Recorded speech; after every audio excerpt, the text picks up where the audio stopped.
বেকার ছিল। তার কোনো কাজ ছিল না, কেবল শখ ছিল নানা রকমের। ছোট ছোট কাঠের চৌকোয় মাটি ঢেলে তার উপরে সে ছোট ছোট ঝিনুক সাজাতো। দূর থেকে দেখে মনে হতো যেন একটা এলোমেলো ছবি।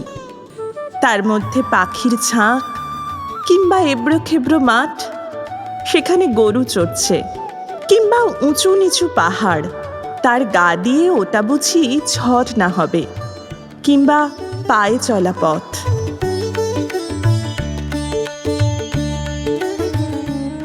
বাড়ির লোকের কাছে তার লাঞ্ছনার সীমা ছিল না। মাঝে মাঝে পণ করত পাগলামি ছেড়ে দেবে, কিন্তু পাগলামি তাকে ছাড়ত না।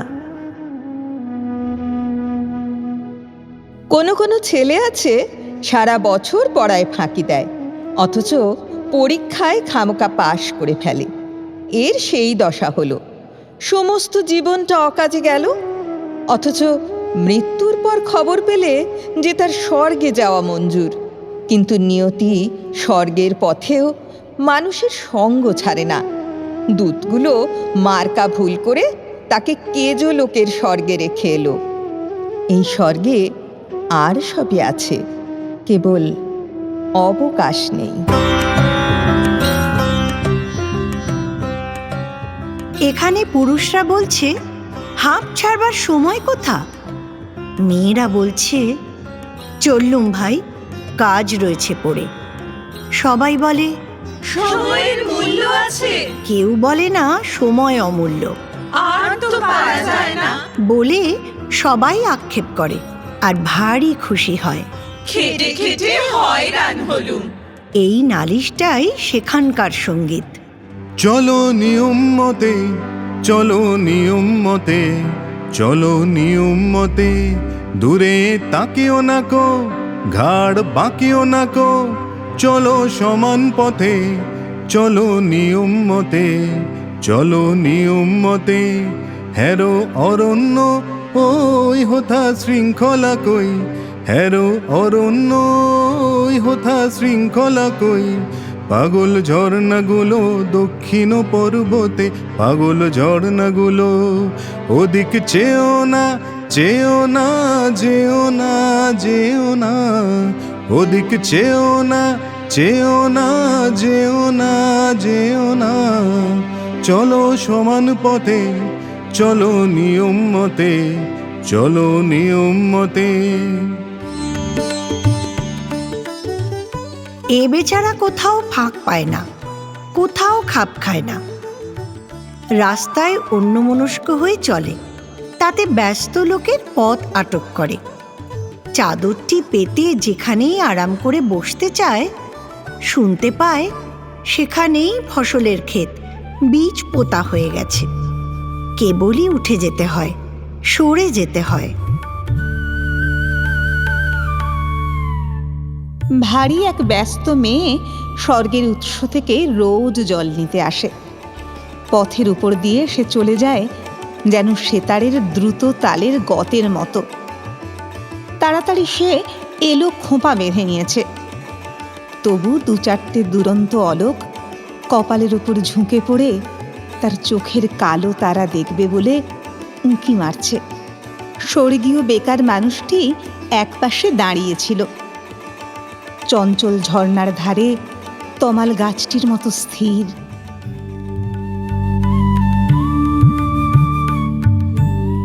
জানলা দিয়ে ভিক্ষুককে দেখে রাজকন্যার যেমন দয়া হয়, একে দেখে মেয়েটির তেমনি দয়া হলো। আহা, তোমার হাতে বুঝি কাজ নেই? নিঃশ্বাস ছেড়ে বেকার বললে, কাজ করব তার সময় নেই। মেয়েটি ওর কথা কিছুই বুঝতে পারলে না, বললে, আমার হাত থেকে কিছু কাজ নিতে চাও? বেকার বললে, তোমার হাত থেকেই কাজ নেব বলে দাঁড়িয়ে আছি। কি কাজ দেব? তুমি যে ঘড়া কাঁখে করে জল তুলে নিয়ে যাও, তারই একটি যদি আমাকে দিতে পারো। ঘড়া নিয়ে কি হবে? জল তুলবে? না, আমি তার গায়ে চিত্র করব। মেয়েটি বিরক্ত হয়ে বলল, আমার সময় নেই, আমি চললুম। আমার মন বলে চাই চাই চাই গো, আমার মন বলে চাই চাই চাই গো, যারে নাহি পাই গো। আমার মন বলে চাই চাই চাই গো, সকল পাওয়ার মাঝে আমার মনের বেদন বাজে নাই নাই নাই গো। আমার মন বলে চাই চাই চাই গো, আমার মন বলে চাই চাই চাই গো। কিন্তু বেকার লোকের সঙ্গে কাজের লোক পারবে কেন? রোজ ওদের উৎসতলায় দেখা হয়, আর রোজ সেই একই কথা, তোমার কাঁখের একটি ঘোড়া দাও, তাতে চিত্র করব। হার মানতে হলো। ঘোড়া দিলে সেইটিকে ঘিরে ঘিরে বেকার আঁকতে লাগলো কত রঙের পাক, কত রেখার ঘের। আঁকা শেষ হলে মেয়েটি ঘোড়া তুলে ধরে ঘুরিয়ে ঘুরিয়ে দেখলে, ভুরু বাঁকিয়ে জিজ্ঞাসা করলে, এর মানে? বেকার লোকটি বললে, এর কোনো মানে নেই।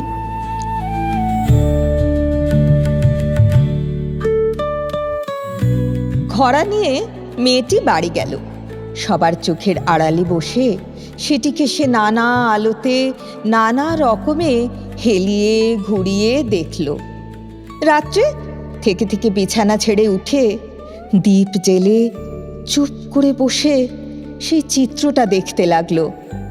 তার বয়সে এই সে প্রথম এমন কিছু দেখেছে যার কোনো মানে নেই।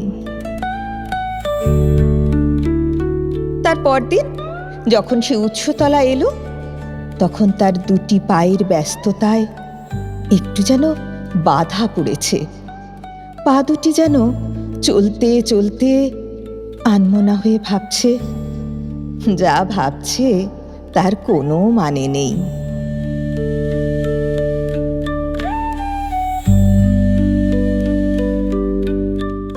সেদিনও বেকার মানুষ এক পাশে দাঁড়িয়ে।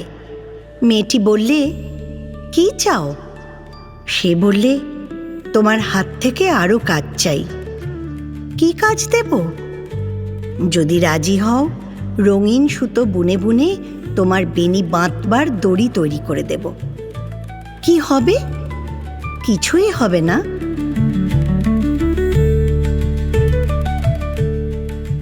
নানা রঙের নানা কাজ করা দড়ি তৈরি হলো। এখন থেকে আয়না হাতে নিয়ে বেনি বাঁধতে মেয়ের অনেক সময় লাগে। কাজ পড়ে থাকে, বেলা বয়ে যায়।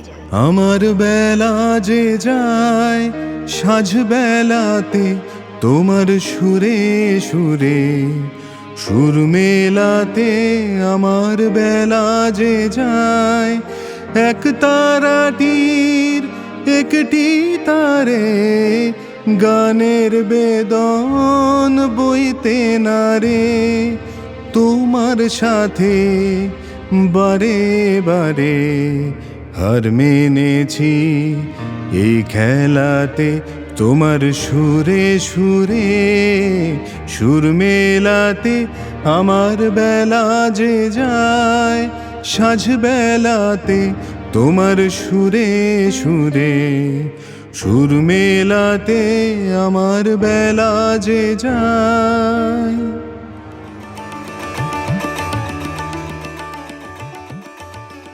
এদিকে দেখতে দেখতে কেজো স্বর্গে কাজের মধ্যে বড় বড় ফাঁক পড়তে লাগলো। কান্নায় আর গানে সেই ফাঁক ভরে উঠল।